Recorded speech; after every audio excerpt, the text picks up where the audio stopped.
Good evening, welcome back to honey and tech. Nidhi Razdan के case में मेरे पहले वाले वीडियो में काफ़ी सारे कमेंट्स आए और काफ़ी सारे आर्टिकल्स भी आ रहे हैं। यहाँ पे निधि राजदान ने जून में पब्लिकली अनाउंस भी कर दिया था कि वो हार्वर्ड यूनिवर्सिटी में एज अ प्रोफेसर हायर किया गया है।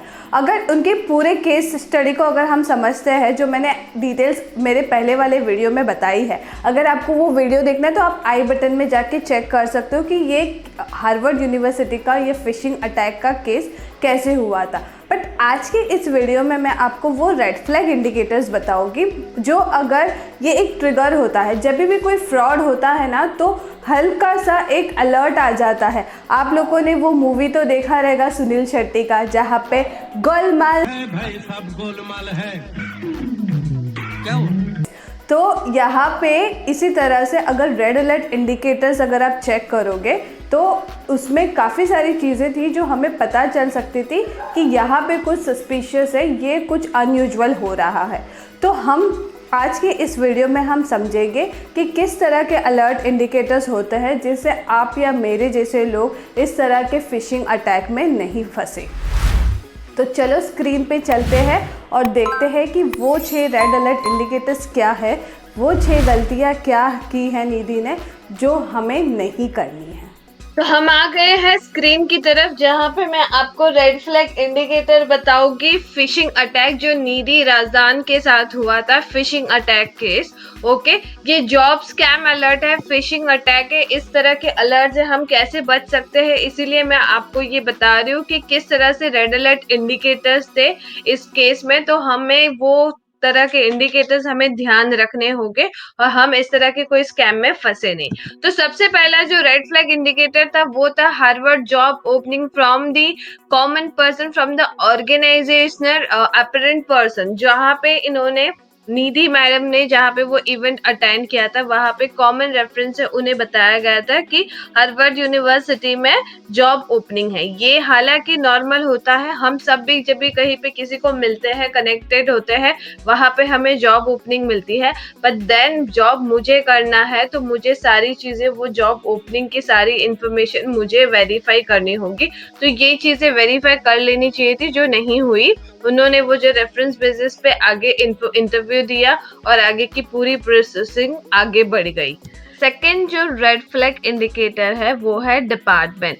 बहुत सारे लोगों ने ट्वीट भी किया था कि हार्वर्ड यूनिवर्सिटी में जर्नलिज्म डिपार्टमेंट कैसे नहीं है। एक्चुअली राजदान ने एनडीटीवी को एक्सप्लेन किया था कि हार्वर्ड एक्सटेंशन स्कूल, हार्वर्ड जो यूनिवर्सिटी है, उनके पास एक जर्नलिज्म डिग्री प्रोग्राम है। उसको बोला जाता है master of liberal arts and journalism degree.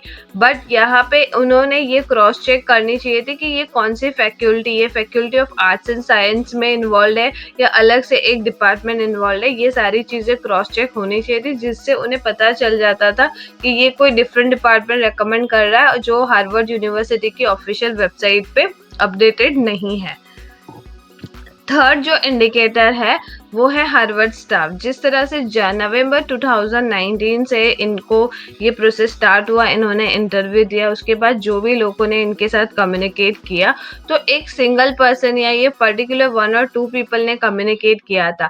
अगर यहाँ पे अगर एचआर डिपार्टमेंट या जो भी उनके साथ कम्युनिकेट कर रहे हैं वो हार्वर्ड यूनिवर्सिटी या नोन पर्सन होगा, तो वो सारी डिटेल्स वो हार्वर्ड यूनिवर्सिटी की वेबसाइट से या फिर ऑथेंटिकेटेड सोर्स से वो क्रॉस चेक कर सकते थे। वो खुद ही एक सीनियर जर्नलिस्ट थे, इसी जर्नलिस्ट है, तो उस हिसाब से वो क्रॉस चेक करना उनके लिए कोई डिफिकल्ट नहीं होता था। बट ये सारी चीजें को नजरअंदाज किया गया, ये सारी चीजें चेक नहीं हुई। फोर्थ जो रेड फ्लैग इंडिकेटर है वो है एजुकेशनल क्वालिफिकेशन। कोई भी एक प्रोफेशनल डिग्री के लिए किसी भी प्रोफेसर को हायर किया जाता है तो उनके लिए एक स्पेसिफिक डिग्री होनी चाहिए। एज पर हार्वर्ड यूनिवर्सिटी उनके पास एक और डॉक्टरेट की डिग्री होनी चाहिए, और साथ ही में जो भी पर्टिकुलर स्ट्रीम में वो स्पेशलाइजेशन प्रोवाइड कर रहे हैं वहाँ पे उनके पास स्पेशलाइजेशन होना चाहिए। तो ये सारी चीज़ें जब ये प्रोसेसिंग हुई, ये क्वेश्चनिंग नहीं की गई, तो वहाँ पे भी एक रेड फ्लैग इंडिकेटर था।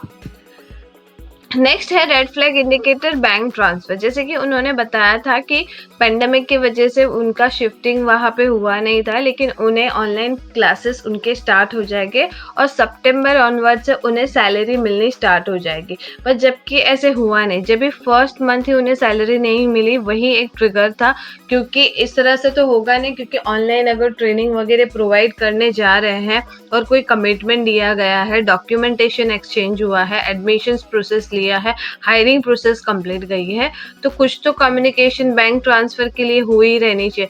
जबकि उन्होंने ये भी बताया कि उन्होंने उनको बैंक ट्रांसफर की एक फेक डिपॉजिट रिसिप्ट भी बताई गई थी, जो हालांकि उन्हें वो पैसे क्रेडिट नहीं हुए।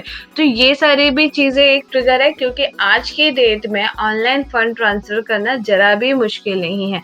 कोई भी कंट्री में आप हो, कहीं से भी हो, आप फंड ट्रांसफर इजीली कर सकते हो as per the banking guidelines. तो वो भी एक बहुत बड़ा ट्रिगर था। लास्ट जो ट्रिगर है वो है वीजा। जैसे कि उन्होंने नवंबर 2019 से ये प्रोसीजर, अगर जनवरी 2020 को उन्हें सिलेक्ट किया गया था, उस पीरियड से सितंबर पीरियड के दरमियान कोई भी वीजा की फॉर्मेलिटीज के लिए बातें नहीं हुई, ना कोई प्रोसेस हुआ। ये सबसे बड़ा ट्रिगर था कि अगर आप कोई ऑर्गेनाइजेशन में अब्रॉड में आप शिफ्ट हो रहे हो, तो वीजा के लिए आपको क्या फॉर्मेलिटीज है, आपको कैसे अप्लाई करना है, आपको किस तरह से कहाँ पे कांटेक्ट करना है, ये सारी चीज़ों पे डिस्कशन होता है एचआर से, जो यहाँ पे डिस्कशन नहीं हुआ। तो ये सारे जो ट्रिगर मैंने आपको बताए, ये रेड फ्लैग इंडिकेटर थे, जहाँ पे इन्हें पता चल जाता था, अगर एक भी ट्रिगर पे वो थोड़ा ध्यान से सोचते तो वो ये फिशिंग अटैक की विक्टिम नहीं बनते, और ज़्यादा लंबे समय तक उन्हें ये भ्रम नहीं रहता कि वो एक बड़ी यूनिवर्सिटी में वो एज अ प्रोफेसर काम करने जा रहे हैं, और इस तरह से वो अपने 21 ईयर्स की जो करियर, उन्होंने जो जॉब उन्होंने अपने खुद से जो रिज़ाइन किया, वो उन्हें करना नहीं पड़ता। तो आई होप मैंने जो आपको आज का जो रेड फ्लैग इंडिकेटर बताया है वो पसंद आया है। आपको अगर इस तरह के कोई भी स्कैम में फंसना नहीं है तो प्लीज़ आप ध्यान रखिए, और अगर आपको आज का मेरा वीडियो पसंद आया तो प्लीज़ इसे लाइक कीजिए और सब्सक्राइब कीजिए। Thank you so much, have a good day.